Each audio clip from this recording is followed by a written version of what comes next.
How pleasant to see you here again. To be here again.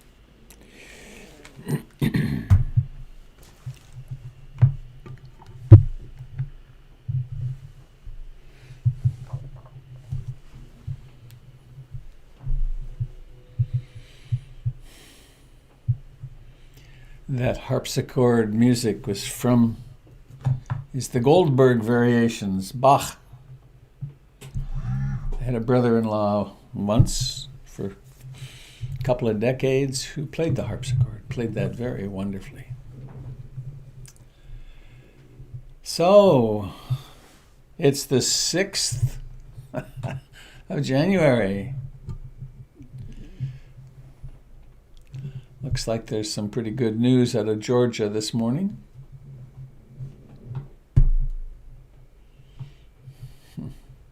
The worldly winds, gain and loss, praise, praise and criticism, fame, disrepute, success, failure. So, this is a broadcast of the Portland Insight Meditation Community. I am the person called Robert Beatty, previously known as the Universe, and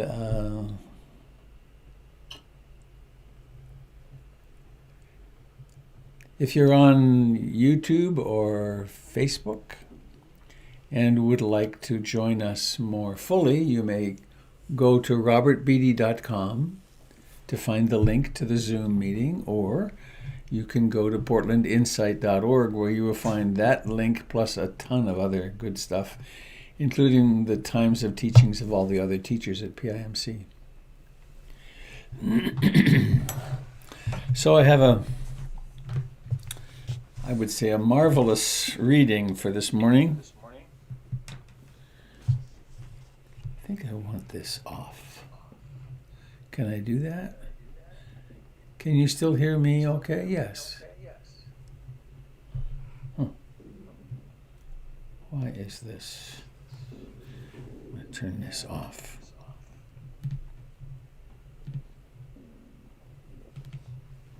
Okay. It's from Lao Tzu. Lao Tzu, who was either a contemporary of... Oh, hang on, I got to turn something else off here. He was either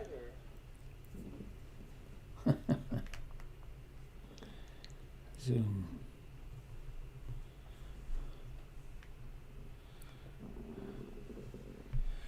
He was either a contemporary of the Buddha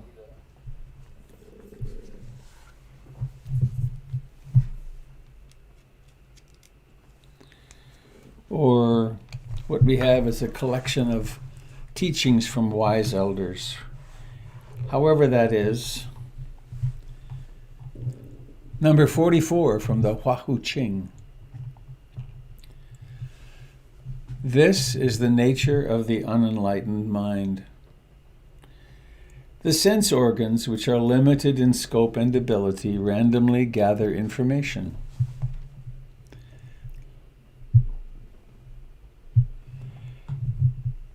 This partial information is arranged into judgments, which are based on previous judgments, which are usually based on someone else's foolish ideas.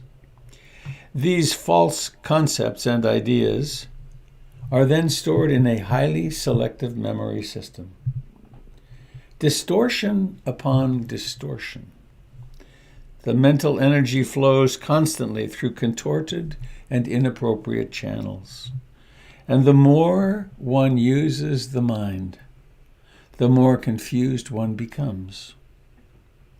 To eliminate this vexation of the mind, it doesn't help to do something. This only reinforces the mind's mechanics. Dissolving the mind is instead a matter of not doing. Simply avoid becoming attached to what you see and think. Relinquish the notion that you are separated from the all-knowing mind of the universe. Then you can recover your original pure insight and see through all illusions. Knowing nothing, you will be aware of everything. Remember, because clarity and awakening are within your own nature, they are regained without ever moving an inch. This is the nature of the unenlightened mind. The sense organs, which are limited in scope and ability, randomly gather information. This partial information is arranged into judgments, which are based on previous judgments, which are usually based on someone else's foolish ideas. These false concepts and ideas are then stored in a highly selective memory system. Distortion upon distortion, the mental energy flows constantly through contorted and inappropriate channels. And the more one uses the mind, the more confused one becomes. To eliminate this vexation of the mind, it doesn't help to do something. This only reinforces the mind's mechanics. Dissolving the mind is instead a matter of not doing. Simply avoid becoming attached to what you see and think. Relinquish the notion that you are separated from the all-knowing mind of the universe.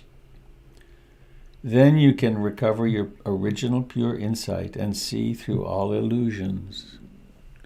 Knowing nothing, you will be aware of everything. Remember, because clarity and awakening are within your own nature, they are regained without ever moving an inch. Lao Tzu.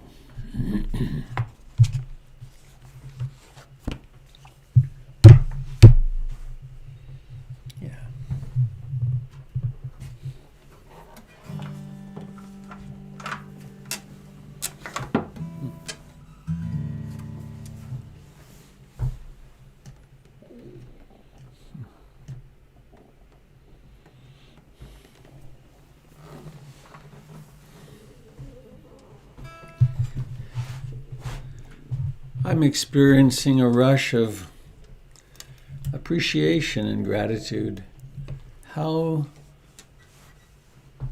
wonderful and remarkable that we can join together to practice like this.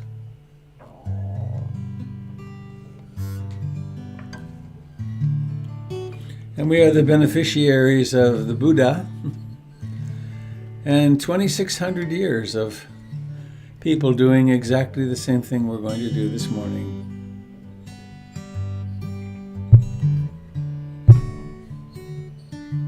And we can remind ourselves of the refuges in being awake, in accepting reality as it really is.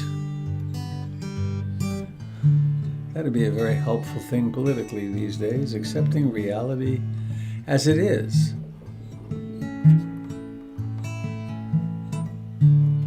And doing it in the company of our friends, with the support of a lineage of all those decades, millennia.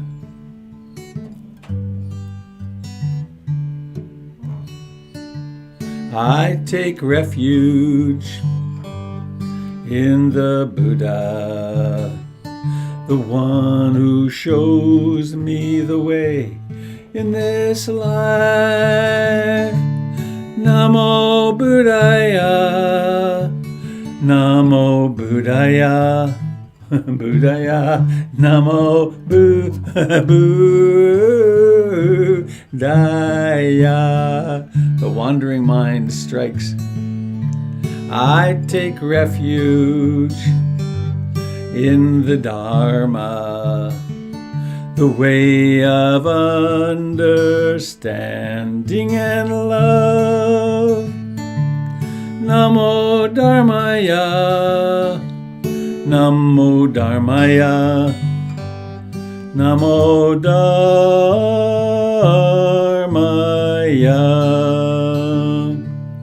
I take refuge in the Sangha, the community of mindful harmony. Namo Sangaya, Namo Sangaya, Namo Sangaya.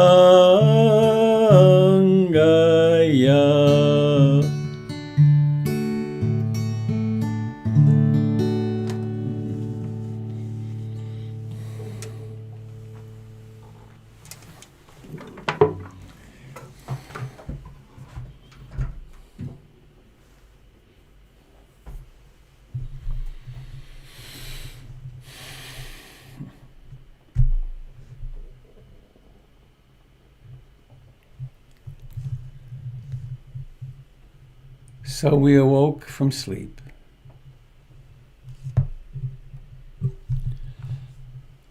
No doubt someone in our community didn't sleep well last night. Deep, restorative sleep is such a blessing. So you might find yourself feeling rested, or you might feel quite unrested. Whatever the case, that's what is right now.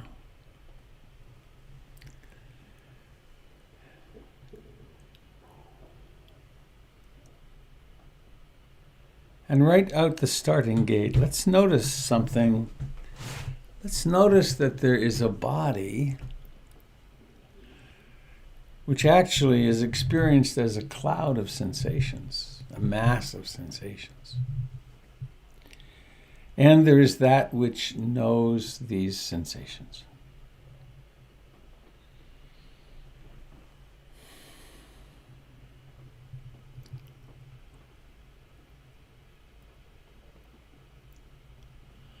And why do we start with the body?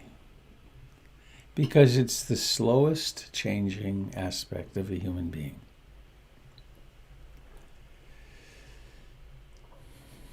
It is in constant flux.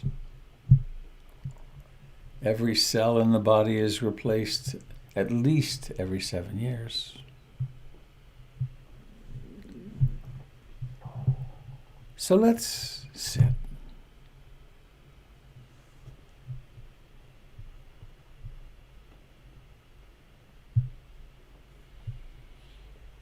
Let's notice where the body makes contact with the cushion or the chair or the floor.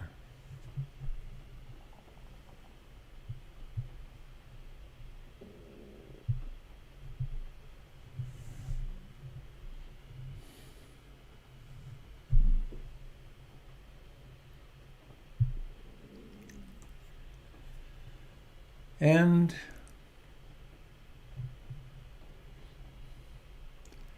let's really acknowledge how alive the body is.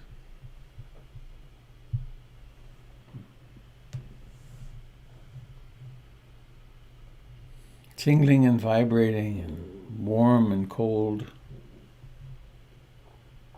From the tips of the toes to the legs to the pelvis.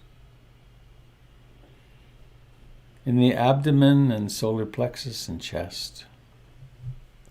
In the sacrum and back. In the fingers and thumbs and hands. In the wrists and forearm and elbow and upper arm. It's alive.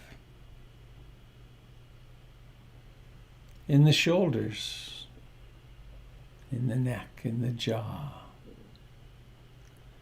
in the cheeks, in the tongue inside the mouth, the roof of the mouth, in the upper lip and the nose and the eyes, and the forehead and scalp and ears.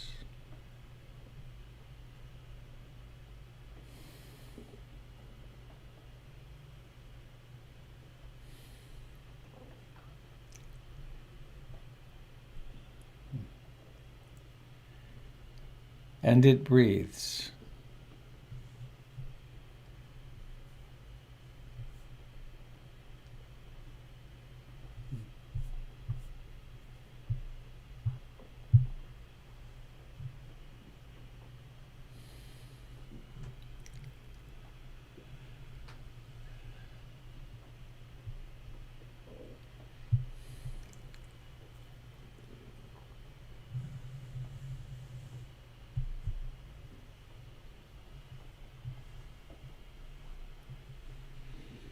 Each breath has a beginning, a middle, and an ending.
To eliminate this vexation of the mind, it doesn't help to do something.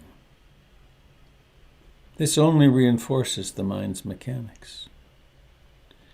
Dissolving the mind is instead a matter of not doing. Simply avoid becoming identified with what you see and think.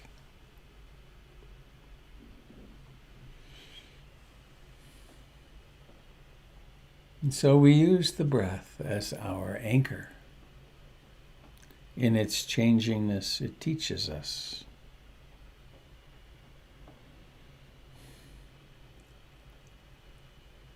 Thoughts, memories, plans, emotions, all kinds of things may arise.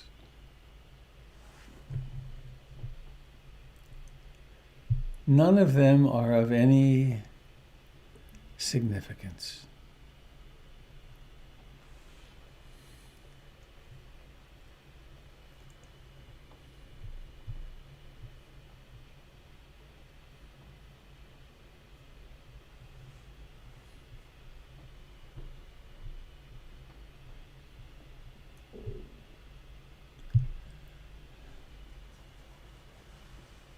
This that knows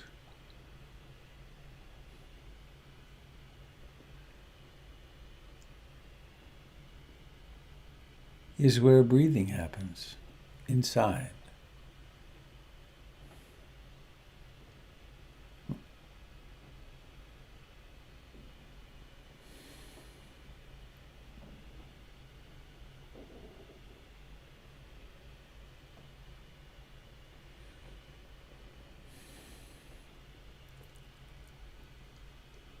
The hindrances, as they're called, may well show up, and they may show up in spades. There could be longing, desiring, wanting, craving. This moment is inadequate, so I want something else. There could be rejecting or disliking or aversion. The experience of this moment is not acceptable. It's painful. There could be restlessness, agitation, worry, or sleepy dullness, sloth and torpor. Or doubt, dispiritedness, conflicting belief systems.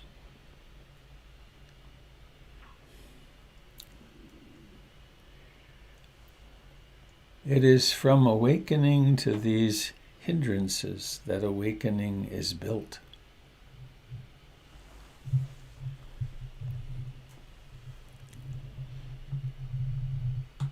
Simply avoid becoming attached to what you see and think.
There is definitely some persistence.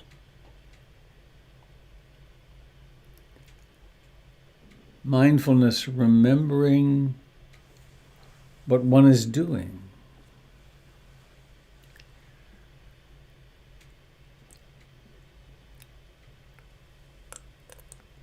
Coming home to breathing in and breathing out.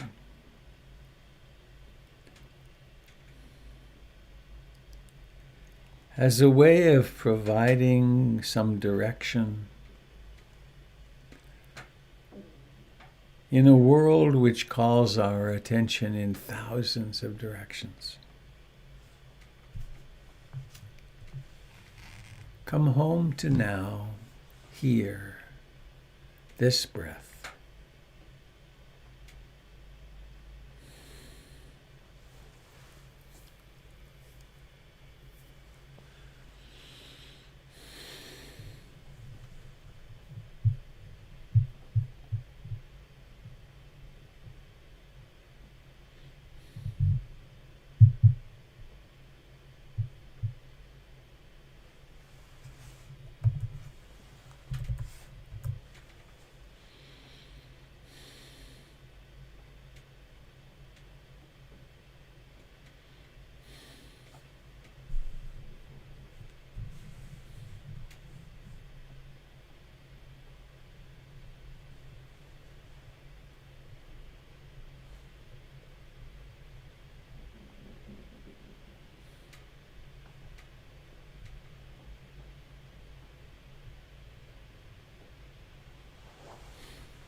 In this moment, we come face to face, nose to nose with reality.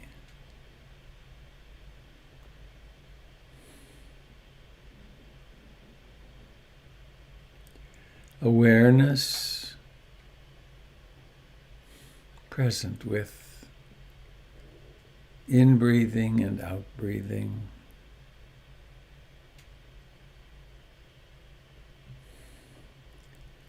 And with the truth of this mind.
There is an oscillation,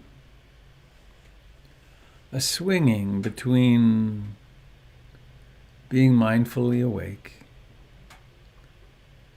and being lost in the trances.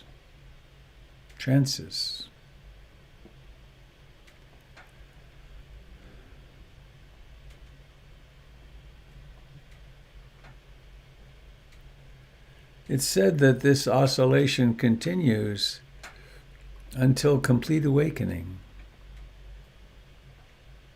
with more and more moments of being awake.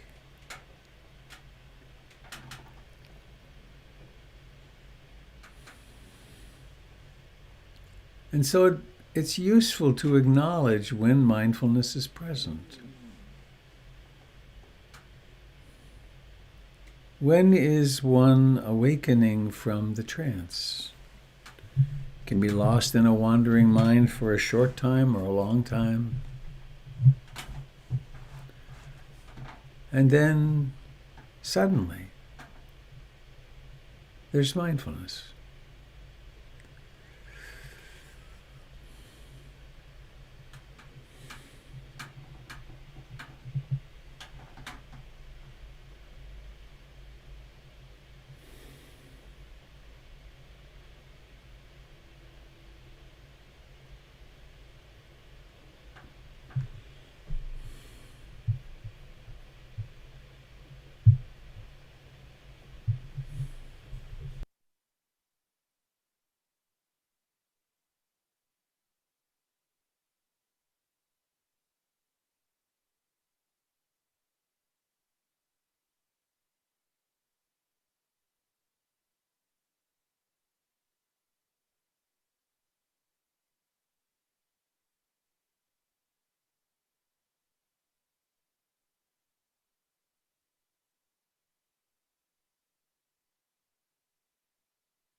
we practice creating the conditions for the arising of mindfulness, concentration, curiosity, persistence, equanimity, tranquility. Also love and compassion.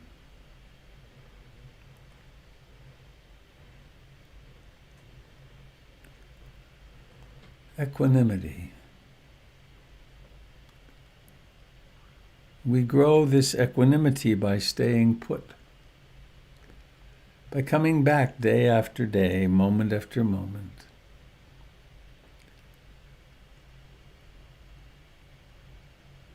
Sometimes the meditation is really sweet and delicious. Other times it's tumultuous and challenging, painful.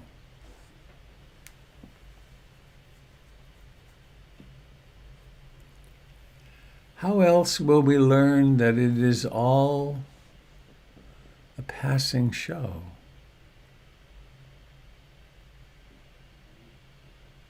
Unless we actually stay put.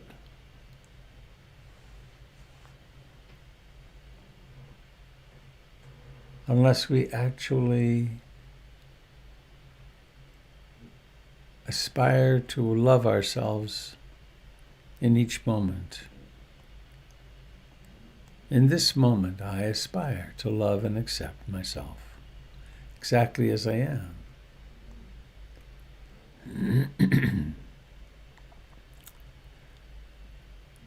And whenever the moment has dukkha, suffering of any kind, small, trivial, large, cataclysmic,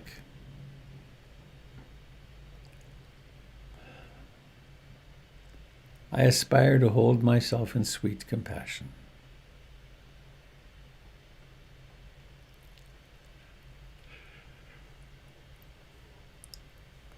The willingness to bring a clear heart and mind and love to this moment's experience.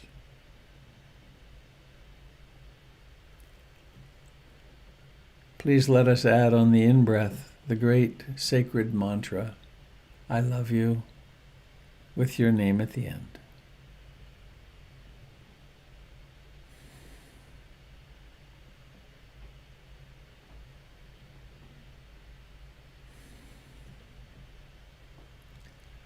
And on the out-breath, would it be I love you to the outer world, to the people in our group? Or perhaps on the in-breath to word oneself, may I be really happy. And on the out-breath, to everyone in this gathering right now, may you be really happy.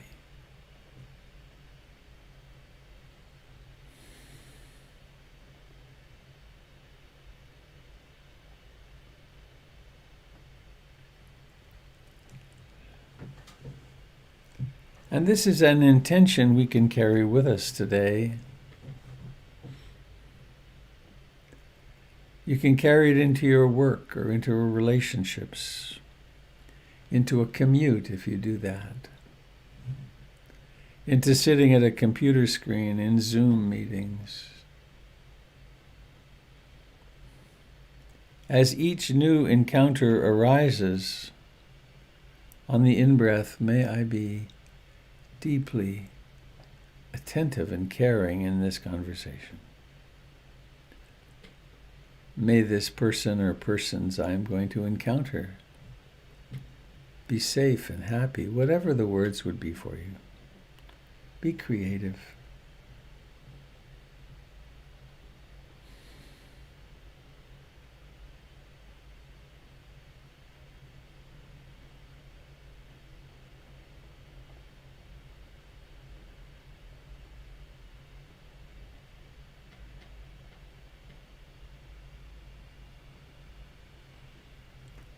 And please now bringing awareness into the face and the eyes. There's a beautiful part of our meditation ritual to be aware of the aliveness of the entire body. Breathing in love, breathing out love, and observing the intention and then allowing the eyes to open and noticing how seeing happens. You don't make seeing happen, it happens.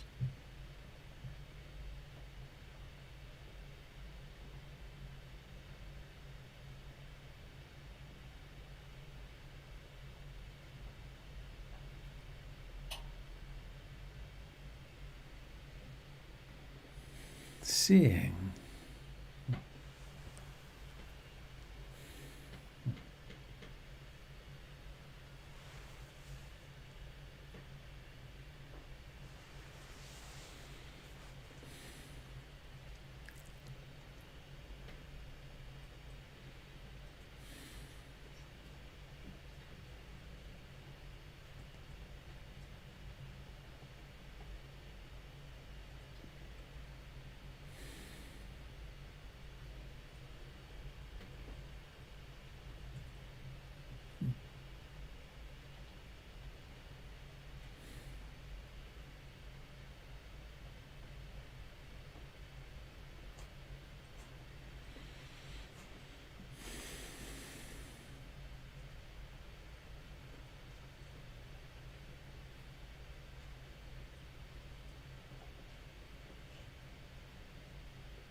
It's raining here.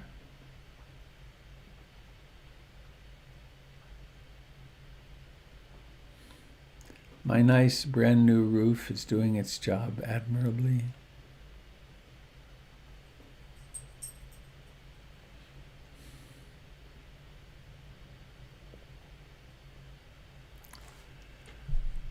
I think the only announcement-y kind of thing would be to invite Jim.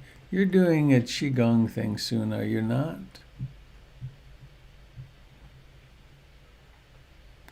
Oh, hang on. I'm not getting any sound here, but I will in a moment.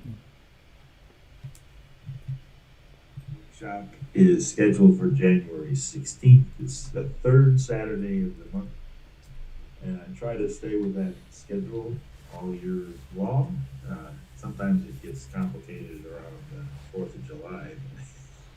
It's, no, it shouldn't. Anyway, it's holiday sometimes. Get in the way. Third Saturday of the month, we'll move and listen to some poetry and have time to be quiet and do nothing. So the oscillation, equilibrium between movement physically and then settling in, watching the impermanence of the live body. Thank you, Jim. And now,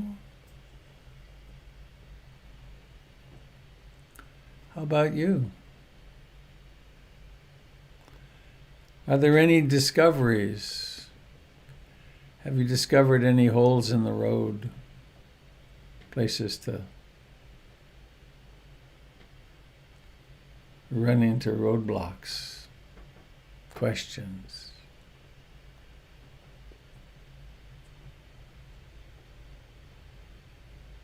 Robert, it's Janet. Hello, Janet. Hi. I actually have had some interesting experiences. These last couple of days have been sort of strange. My sister is dying. This is not about COVID, and it's not totally unexpected, but we thought it would be months. And it seems, to my mind, she's made the decision to go. Mhm. And I'm doing much better than I thought with it. And it's thanks to this, thanks to you all, and thanks to practicing. So, thank you. Mm. And then there's Georgia. And I feel like I've got people pulling on both my arms. It's very strange, but it all, as I was sitting here this morning, it just felt like, wow, this is life, isn't it? And what a show. And I was just watching it, and that was wonderful. That's me. Mm. Do you folks have Stephen Levine's Who Dies?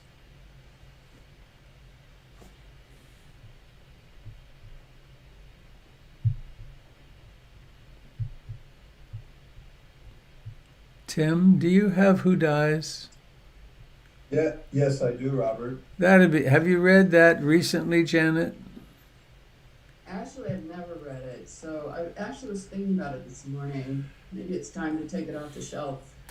You know, I have carried that with me. I carried that with me on the red eye to Montreal when my mother had her stroke, and I had it with me when I went to my father's death. And it's such Stephen is just such a fine writer, but also it just helps so much with knowing how to conduct oneself internally in such times. And Robert, as we remember, that's where I met you at Stephen's I remember. workshop in early '80s at Brighton Bush. Yeah. He introduced me to you. I'm thankful for that, for sure. Those were really astounding gatherings, weren't they? Yeah, fabulous. Yeah. Luke was a babe in arms. Luke, who's 38, was a baby.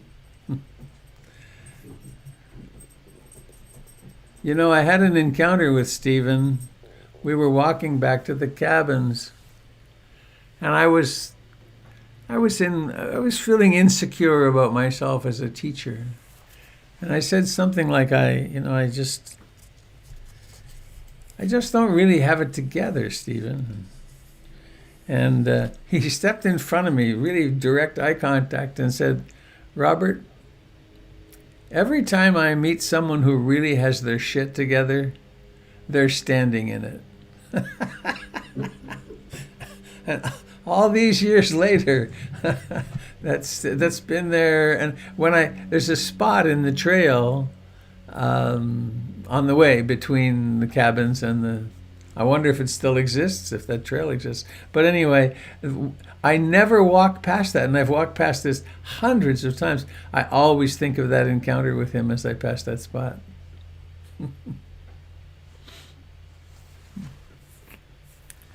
That was a man of great integrity and beauty.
Aha. There it is.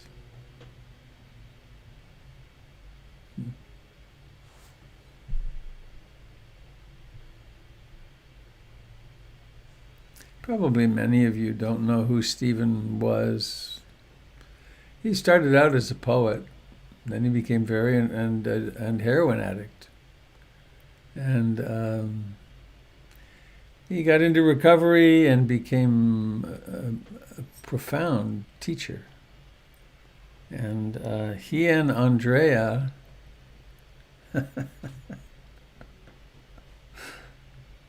Andrea told the story of their meeting, which is totally inappropriate, the way they met. He was at the Lama Foundation teaching Death and Dying workshop, and she was living there, and they had an encounter or two, and she said when she talked about this, she said, "I wasn't that impressed." and he left a note on her bunk that said, "I want to marry you and support you and your children for the rest of our lives." And very soon thereafter, they got together and they traveled as a pair for the rest of their lives. It's quite something. Shouldn't be done that way, of course, but the door flung open and there it was. And they devoted themselves to people who were dying. They made their phone number available, and people called them from all over the world, actually. 24 hours a day they were available to people, and it was pretty heavy. And at the workshops that they offered, I've never been to workshops that went deeper or into more profound openings of trauma, and then deep silence.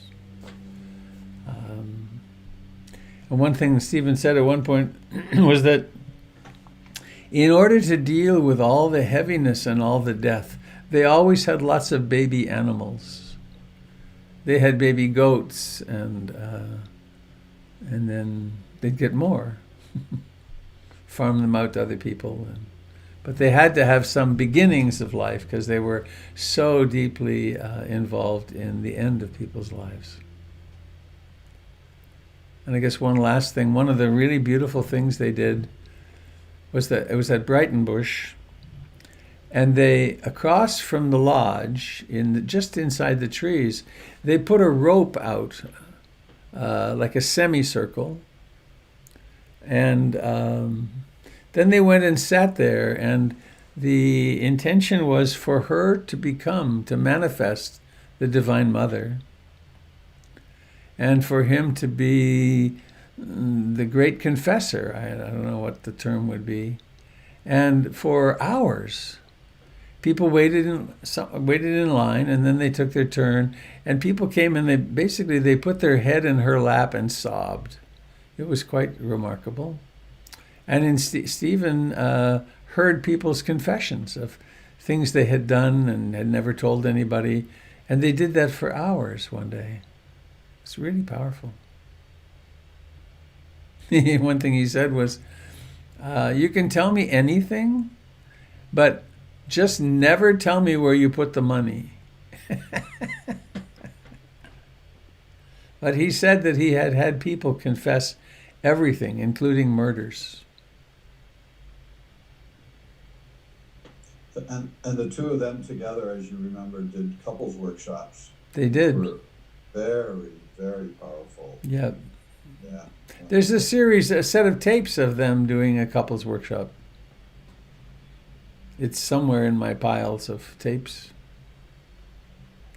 So any other sharing from anybody, please? Hi, Robert. It's Kat. Just on the couples. Hi. Hello, Kat. Just on the couples workshop. It is available on Audible. It's called To Love and Be Loved. Yes, thank And you. it's beautiful. Really, really special. So, in case people don't want to dig through your piles of tapes, it is also available. I don't want to dig through. It's probably hopeless. Good morning, Robert. Songa. It's Brian. Hello, Brian. Hey, good morning. Happy New Year to all. Yeah, I'm sort of pulled to share here this morning that a lot of thoughts and sort of things in my life that kind of relate to what we're speaking about here this morning. And there was someone not really close to me, but a friend of ours, about my age, who just passed very suddenly the other day, earlier this week, which is always a shock. It was non-COVID related, but it was very surprising, and had someone else loosely related in my life, COVID related, young, healthy person who passed. And last month, I guess, I lost an aunt, a family member, to dementia, and attended a service on this platform. It was Facebook actually, but an online service, which is a very bizarre thing. And I was really, last week you had mentioned something in one of the readings, I think, of you die how you live, essentially what was the gist of it. And I've done hospice volunteering for a number of years, and that sort of took on a couple of different forms for me. One was you sort of have a patient that's extended over months, and another was vigil volunteering, where someone is alone for whatever reason. The family members can't sit through it, they need a break, or they just don't have anyone. And not for everyone, for sure, but an extremely powerful experience for me. And it really, there are a number of instances where I sort of came up close with exactly, what you're saying, that you really, a lot of people, a lot of us do go as we lived, and you can see it, feel it clearly, which to me really speaks to the practice, of course, and what we're able to do here every morning, which I'm incredibly grateful for. But also, I sit with another group out of the city once a week, Big Heart City in San Francisco. And I'm now driven to join a course that's going to be taught, A Year to Live, which was another one of Stephen's books. So it's a year-long practice where the group gets together and literally goes through the Year to Live practice, which is essentially you sort of manifest the idea that you've been given a year to live, and how do you live that year with another group of people, and it's instructed, and again, it's Stephen's book. So this morning I'm gonna do it. I was toying with the idea, but now I feel officially drawn to join the group. So What's your death date? I'm not sure. The group starts earlier this month, so I'm not sure exactly what that is. It's through, not that I want to promote something else, but it's through Spirit Rock is where the program is going to be run. You're welcome to promote other things here, especially that. So that's what I have. Thank you very much for allowing me the platform to share here this morning. Thank you for the gift. You're really in the thick of things, aren't you? Yeah. Aren't we all? It is this year in particular is like, for me, it's like the year of equanimity, or last year, whatever. I don't know that it's going to stop with the turning of the calendar at all, but it's really like this clear example of these extremes that I live with, probably all the time. but the examples that have been given and that I've needed to overcome and live in are, extreme for sure. Well, wonderful. Thank you for sharing all that.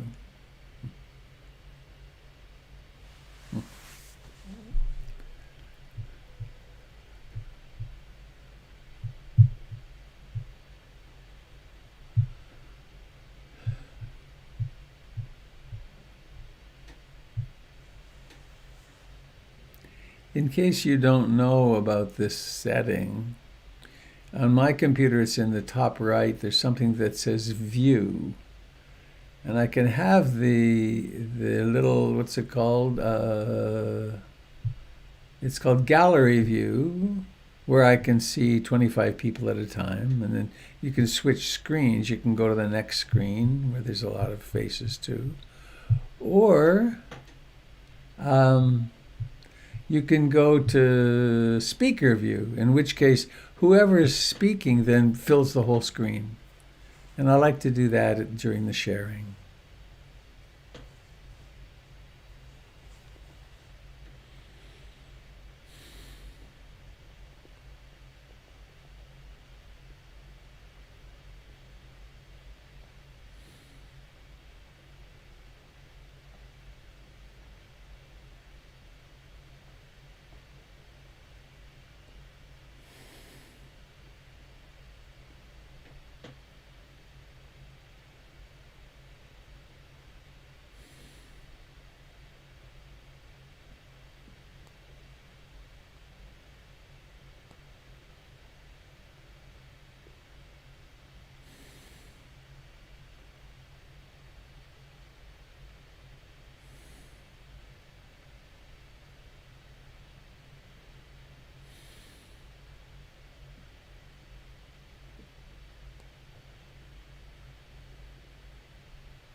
I might remember to announce the upcoming PIMC classes starting on the 20th. I will be offering an 8-session class, which will happen over about 12 weeks on Wednesday nights, on the 4 foundations of mindfulness, the 4 gocharas, the pastures of abiding, in which we'll be looking at the Buddha's take on what are the realms in which we can, what is it about human beings that we can observe with mindfulness. And that'll be a pretty thorough look through that. And Doug Pullen is starting the next day, I think, his Basics of Mindfulness class, which if you've not done it, I highly recommend. He started years ago with a curriculum from Gil Fronsdale and has then enriched it for years. And I don't know how many people have gone through it, but he's probably done 20 iterations of it, and there's always a fair number of people.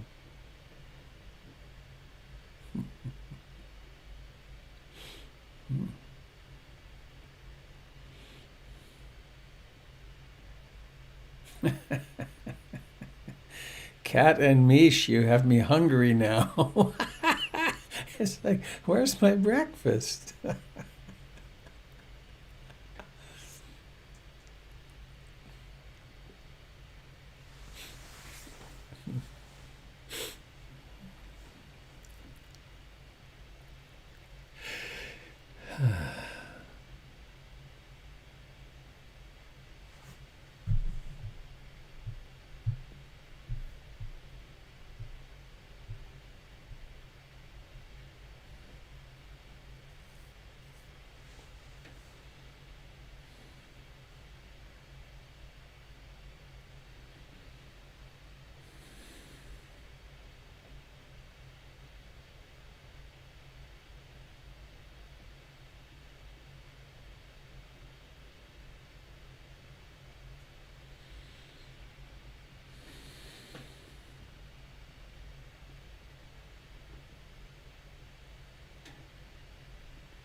Well, friends,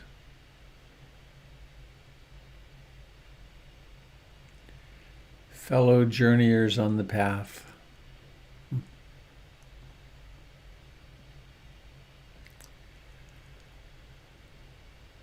anybody sitting with something you'd like to share?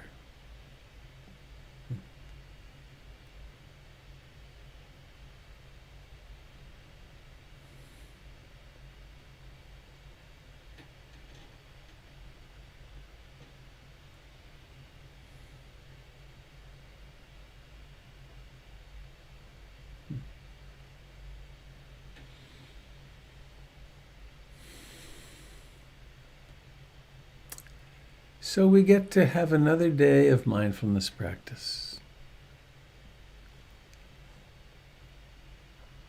Let us dedicate ourselves to being present. Present with the pleasures and the pains, the successes and failures, praise and disrepute, criticism, the whole catastrophe.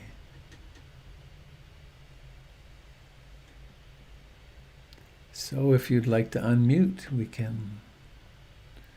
can be beauty manifest in song. May all beings be happy.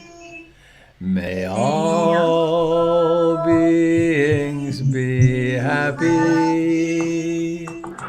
May all beings be happy. Sadhu, sadhu, sadhu.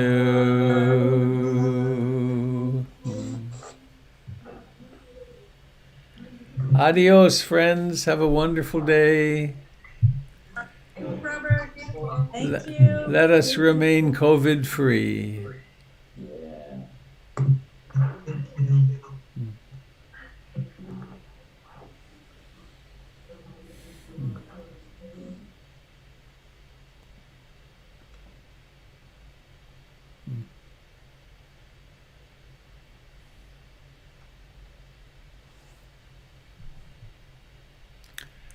Bye-bye, friends.